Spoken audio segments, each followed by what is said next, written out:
Hi, this is John Jacob Schmidt from Radio Free Redoubt and AmRRON, the American Redoubt Radio Operators Network.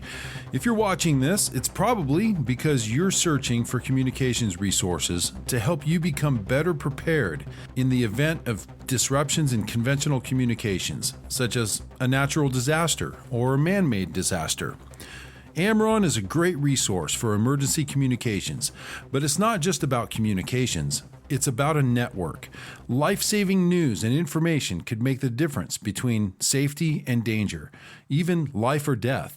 Normally, if there's an emergency developing in your community or region, you simply turn on the television or hop on the internet to get the latest updates. But during disasters, those services that we take for granted may not be available, as we've seen many times in our own country and around the world. In a communications down emergency situation, information that could be critical to your family doesn't just materialize and fall into your lap. It has to come from somewhere. It comes from people.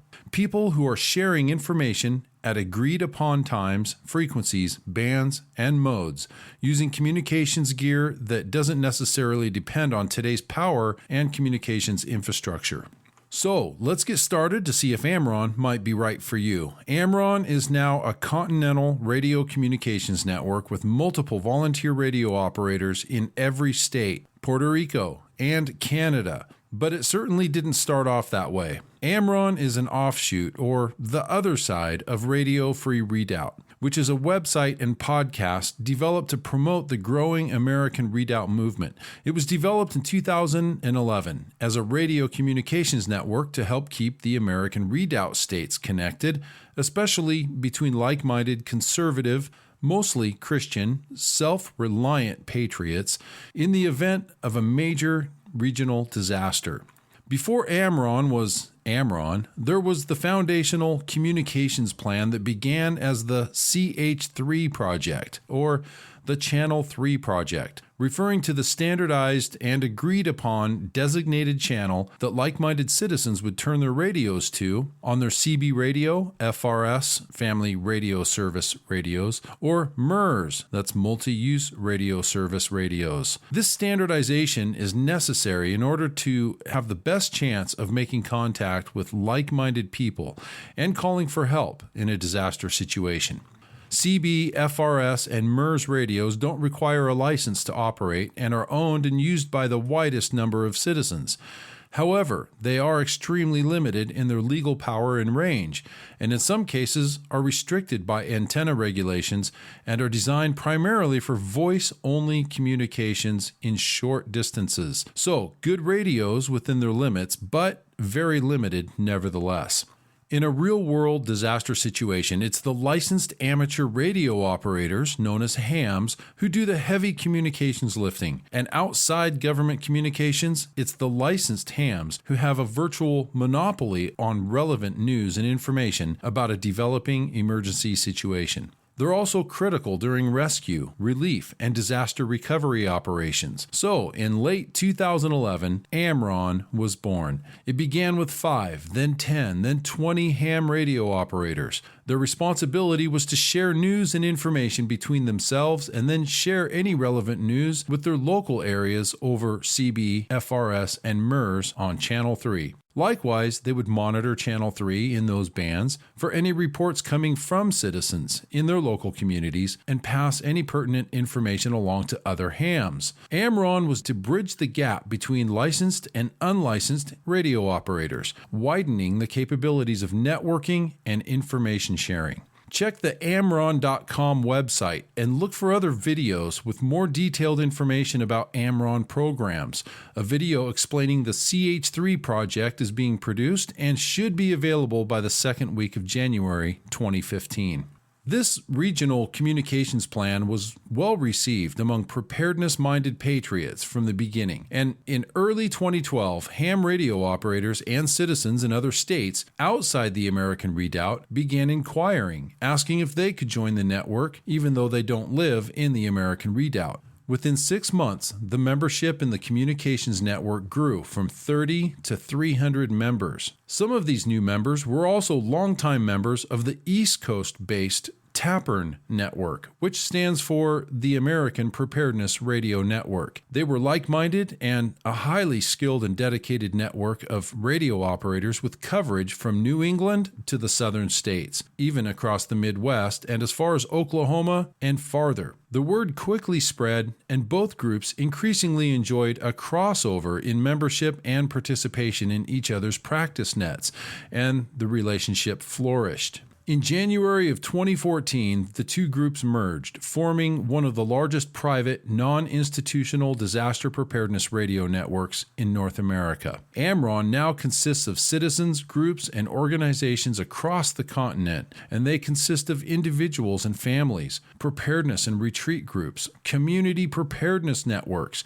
church preparedness groups, militias, Oath Keepers radio operators, and many, many more. And from all walks of life, including doctors, engineers, lawyers, business owners, police officers, and emergency medical personnel, pastors, teachers, housewives, construction workers, truck drivers, and the list goes on and on. This creates interoperability and increases information sharing. Plus, it creates redundancy. So if one network or group is disrupted or otherwise becomes inoperable, other networks can continue passing messages, news, information, intelligence, and reports about a developing disaster situation. Most importantly, they are patriots. They believe strongly in our deeply rooted Judeo-Christian heritage and are concerned about the direction of our country and the vulnerabilities we face as a nation. They understand that if there's any hope of helping their families, churches, communities, states, and hopefully their nation recover from a major disaster, war, or socio-economic or political crisis, we will need to have communications, news, and intelligence. We have to be able to receive information, share, and pass information, and be networked. We have to have the capability and mechanism in place to reach out to others of like mind for mutual assistance, security, support, recovery, and possibly even rebuilding.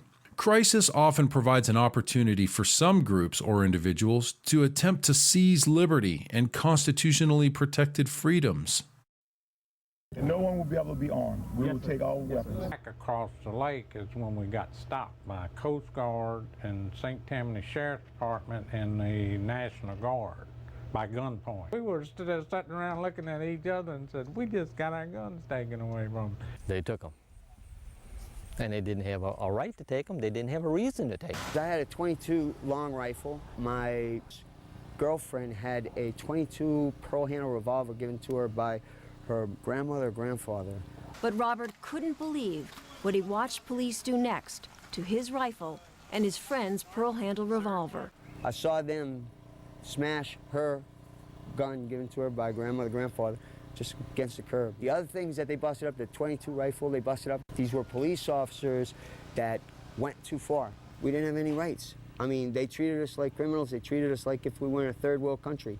New Orleans police did not have control of the city anymore. So the only plan they thought, I guess, was to take the guns away from the people.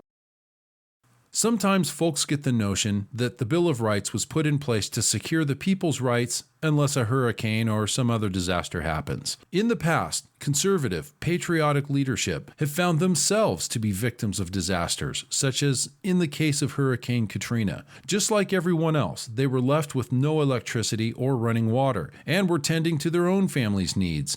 And although there were conservative patriot leaders and elected officials in the community and outside the area due to evacuation, they didn't have a voice.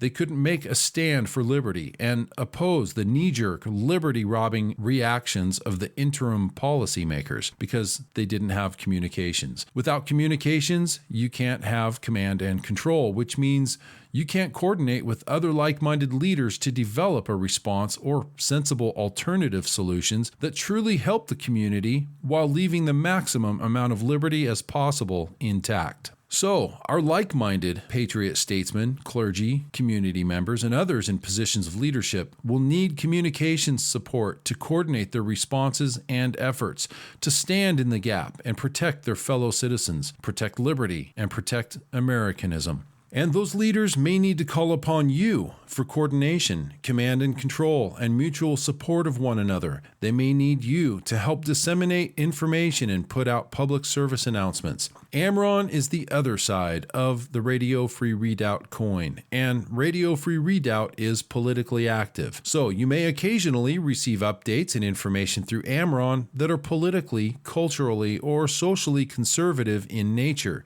We don't have a separate membership for just communications over there and just patriot issues over here. We believe that these are symbiotic, meaning they are mutually inclusive. But AmRRON is primarily a disaster communications network.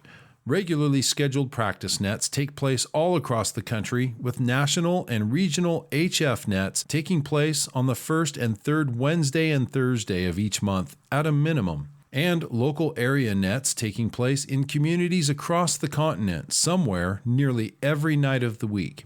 Some members of the network aren't very active, while others are very active and regularly participate in practice nets. But the majority are hardworking people with busy lives, making headway, steadily improving their capabilities and their skill sets, and participating as often as they can. With nearly 2,000 members across the nation, new nets are being added all the time, so keep checking back to see if a new net has started in your area. You can do this by going to the Scheduled Nets tab located at the top of the page at AmRRON.com. From the drop-down menu, you'll see various types of nets, such as local nets, AmRRON national nets, regional nets, and the East Coast-based TAPRN nets, which are still conducted every Sunday evening. And you might find some other nets of interest that may be great resources of information in a real-world disaster situation, or just a great place to monitor and listen, or join in and practice with your equipment.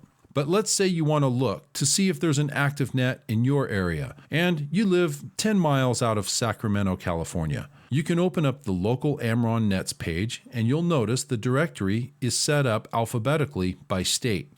We've included a search box where you can search by keyword.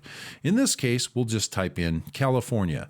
And here we can see several scheduled nets with one that happens to be located right in Sacramento. All the information you'll need to listen in or participate will be listed right there. The Sacramento net takes place on 146.410 megahertz with a PL tone of 136.5 hertz and a minus offset, which means that their nets are regularly conducted using a repeater, and they take place on the second and the fourth Tuesday of each month at 2000 hours local, or 8 p.m. Pacific. And if you don't see a net in your area, then start one. Local nets are started by folks just like you who want to practice and become proficient with their equipment, build solid relationships or friendships with like-minded people, and who want the peace of mind knowing that they won't be alone in a crisis. What's more, you'd be doing a service to your family, your group, your community, and your country. So consider joining today. It's free and it's anonymous.